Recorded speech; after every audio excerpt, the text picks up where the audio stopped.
जय जय श्री राधा वल्लभ, जय जय श्री हरिवंश, जय जय श्री राधे राधे। गुरुदेव भगवान जी के चरणों में मेरा प्रणाम। राधे राधे राधे श्याम। श्री भक्तमाल महात्म्य।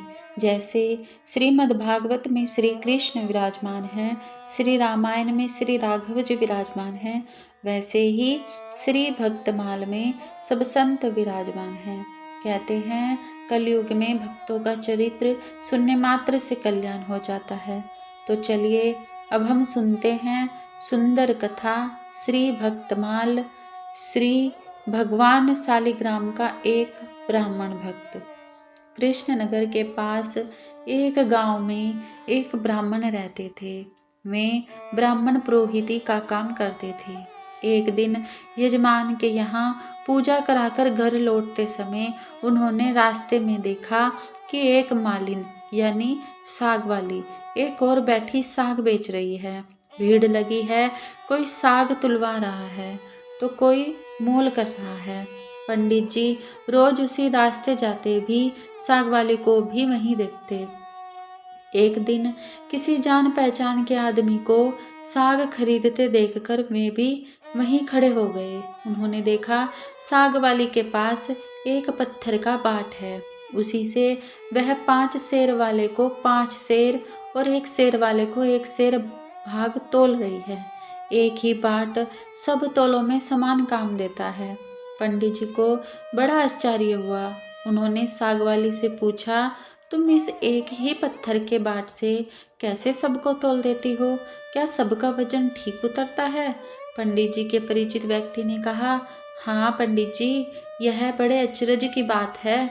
हम लोगों ने कई बार इससे लिए हुए साग को दूसरी जगह तोलकर आजमाया, पूरा वजन सही सही उतरा। पंडित जी ने कुछ रुककर साग वाली से कहा, बेटी यह पत्थर मुझे दोगी? साग वाली बोली, नहीं बाबा जी, तुम्हें नहीं दूंगी। मैंने बड़ी कठिनता से इसको पाया है। मेरे सेर बटखरे खो जाते तो घर जाने पर माँ और बड़े भाई मुझे मारते। 3 वर्ष की बात है, मेरे बटखरे खो गए। मैं घर गई तो बड़े भाई ने मुझे मारा। मैं रोती रोती घाट पर आकर बैठ गई और मन ही मन भगवान को पुकारने लगी। इतने में ही मेरे पैर के पास यह पत्थर लगा।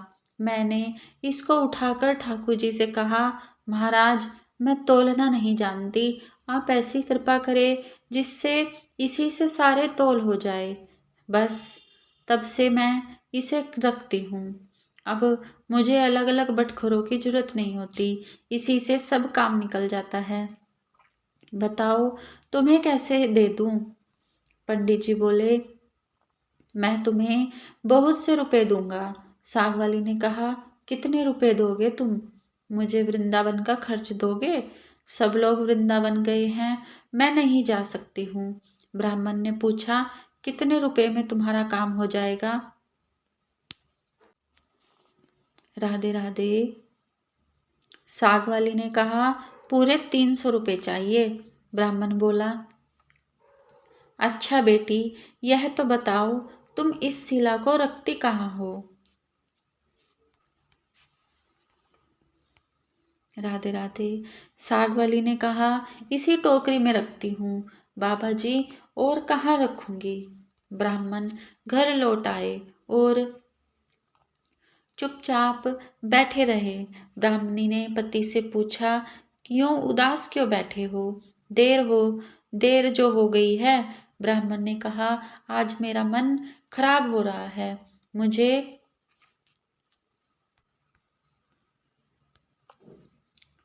मुझे 300 रुपए की जरूरत है। ब्राह्मण ने कहा, आज मेरा मन खराब हो रहा है, मुझे 300 रुपए की जरूरत है।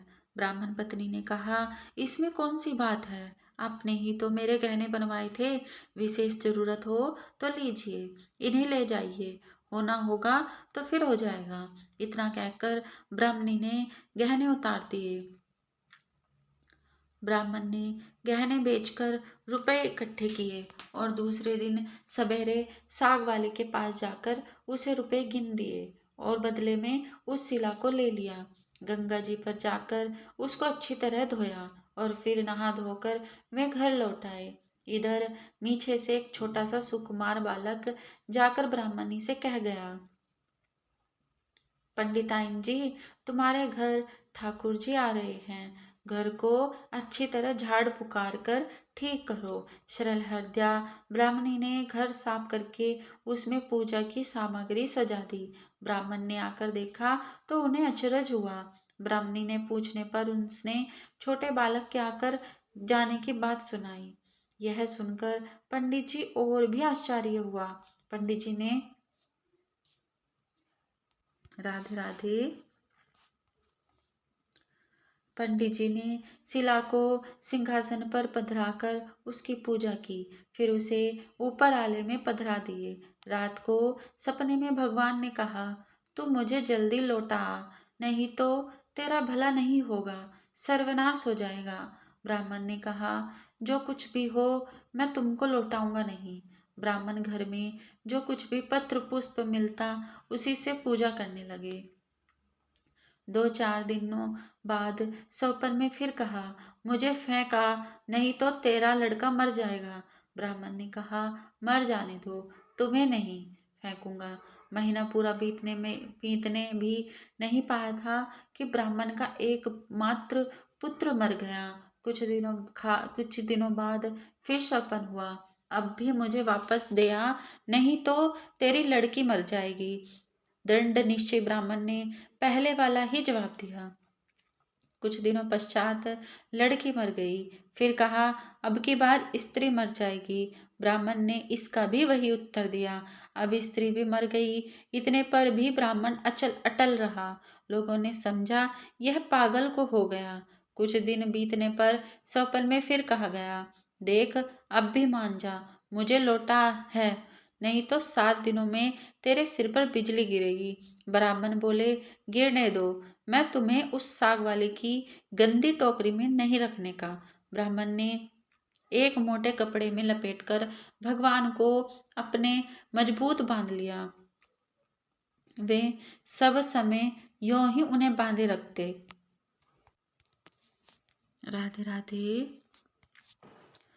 कड़कड़ाकर बिजली कौंधती नजदीक आती पर लौट जाती।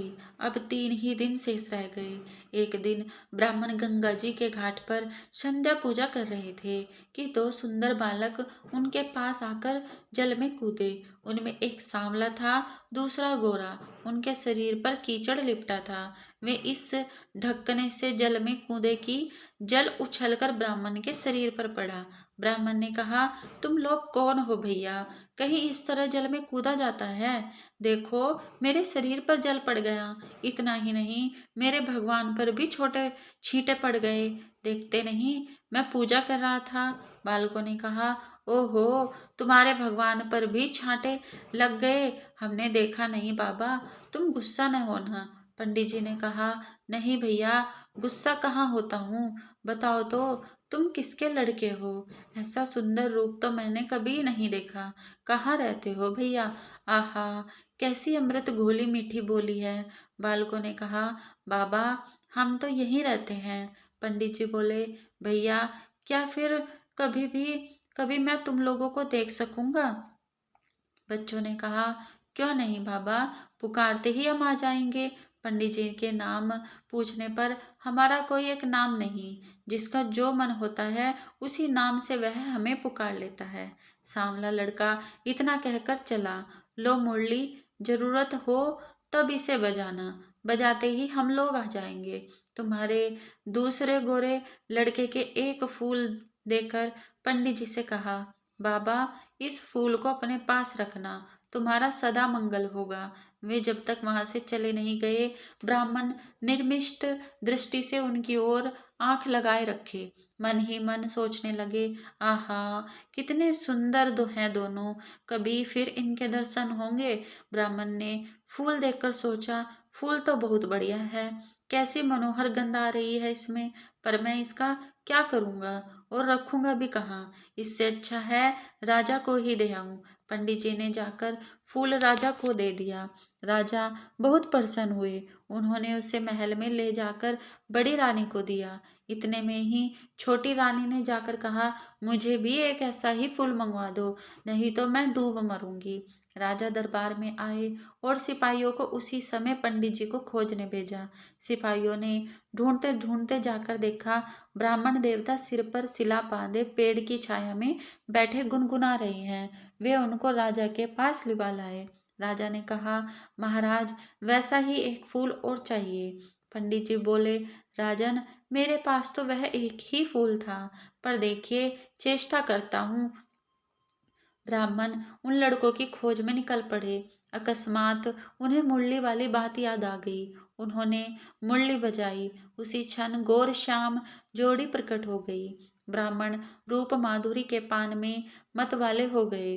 कुछ देर बाद उन्होंने कहा, भैया, वैसा एक फूल और चाहिए। मैंने तुम्हारा दिया हुआ फूल राजा को दिया था। राजा ने वैसा ही एक फूल और मांगा है। गोरे बालक ने कहा, फूल तो हमारे पास नहीं है, परंतु हम तुम्हें एक ऐसी जगह ले जाएंगे जहाँ वैसे फूलों का बगीचा खिला है। तुम आंखें बंद करो। ब्राह्मण ने आंखें मूंद ली। बच्चे उनका हाथ पकड़कर न मालूम किस रास्ते से बात ही बात कहाँ ले गए। एक जगह पहुंचकर ब्राह्मण ने आंखें खोली। देखकर मुग्ध हो गए। बड़ा सुंदर स्थान है, चारों ओर सुंदर सुंदर वृक्ष लता आदि सुंदर की मधुर गंध से सुशोभित है। बगीचे के बीच में एक बड़ा मनोहर महल है। ब्राह्मण ने देखा तो वे बालक गायब थे। वे साहस करके आगे बढ़े। महल के अंदर जाकर देखते हैं, सब ओर से सुसज्जित बड़ा सुरम्य स्थान है। बीच में एक दिव्य रत्नों का सिंहासन है। सिंहासन खाली है। पंडित जी ने उस स्थान को मंदिर समझकर प्रणाम किया। उनके माथे पर बंधी हुई ठाकुर जी की सीला खुलकर नीचे गिर पड़ गई। राधे राधे। जो ही पंडित जी ने उसे उठाने को हाथ लगाया कि शिला फटी और उसमें से भगवान लक्ष्मी नारायण प्रकट होकर शून्य सिंहासन पर विराजमान हो गए। भगवान नारायण ने मुस्कुराते हुए ब्राह्मण से कहा, हमने तुमको कितने दुख दिए, परंतु तुम अटल रहे। दुख पाने पर भी तुमने हमें छोड़ा नहीं, पकड़े ही रहे। इसी से तुम्हें हम शरीर पर यहाँ ले आए हैं। जो भक्त स्त्री, पुत्र, घर, गुरुजन, प्राण, धन, इहलोक और परलोक छोड़कर हमारी शरण में आ गए हैं, भला उन्हें हम कैसे छोड़ सकते हैं। इधर देखो, यह कड़ी है, तुम्हारी सहधर्मिणी, तुम्हारी कन्या, तुम्हारा पुत्र, ये भी मुझे प्रणाम कर रहे हैं। तुम सबको मेरी प्राप्ति हो गई। तुम्हारी एक ही दंडता से सारा परिवार मुक्त हो गया। समस्त हरि हर भक्तों की जय। भक्तवत्सल भगवान की जय। भगवान के भक्तों की जय। सभी संतन की जय। हरि भक्तन की जय। जय जय श्री राधे श्याम।